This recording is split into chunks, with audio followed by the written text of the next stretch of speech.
कोल्हापूर जिल्ह्यामध्ये मागच्या 3 दिवसापासून जो काही पाऊस सुरू होता, विशेषतः जो धरण क्षेत्रामध्ये आणि घाट एरियामध्ये जो पाऊस सुरू होता, त्यामुळे आपली राजाराम बंधाऱ्याची पातळी असेल, इचलकरंजी पुलाची पातळी असेल किंवा नरसिंहवाडीच्या ठिकाणच्या पुलाची पातळी असेल, ती वेगाने मागच्या 3 दिवसामध्ये वाढली. परंतु सुदैवाने कालपासून पाऊस कमी झालेला आहे. त्यामुळे जी आपली मुख्य धरणं आहेत, कोयना धरणातला जो विसर्ग काल 95,000वरती गेलेला तो 70,000वरती आलेला आहे. वारणेचा जो विसर्ग काल 30,000 प्लस गेलेला होता तो आता 7,000वरती आलेला आहे. राधानगरी मधला विसर्ग 4,300 पर्यंत सकाळी आलेला आहे. त्यामुळे ज्या लेवल आहेत त्या लेवल आता राजाराम बंधाऱ्याची लेवल 43 वरती स्टेबल झालेली दिसत आहे.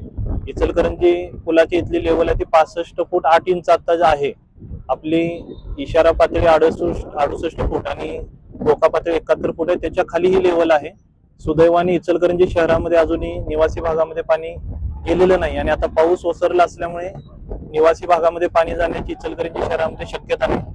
कुरुंदवाडमध्ये काही 20 ते 25 घरामध्ये पाणी गेलेलं होतं, त्या लोकांना आपण शिफ्ट केलेलं आहे आणि कुरुंदवाडमध्ये पाणी आता थोड्या इंचाने वाढत आहे. त्याचा इफेक्ट आहे तो स्टॅबिलायझेशनला येण्यासाठी 7 ते 8 तास कदाचित जास्तीत जास्त लागतील. हे सर्व पाण्याच्या विसर्गावरती आणि ज्या लेवल्स आपण मॉनिटर करतो त्याच्यावरती प्रशासन लक्ष ठेवून आहे.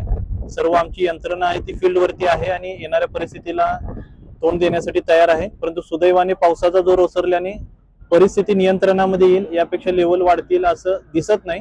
तरी सर्व नागरिकांना नम्र आव्हान आहे, आता जे रस्त्यावरती पाणी ज्या ठिकाणी आहे त्या ठिकाणी वाहनं टाकणं किंवा स्वतः जाणं लोकांनी टाळावं आणि पुढचे 2 दिवस पाणीची लेवल कमी होण्यासाठी जर पावसाचा जोर जो ओसरलेला आहे तो असाच जर राहिला, पाऊस कमी राहिला तर पुढचे 2 ते 3 दिवस पाणी कमी होण्यासाठी लागतील.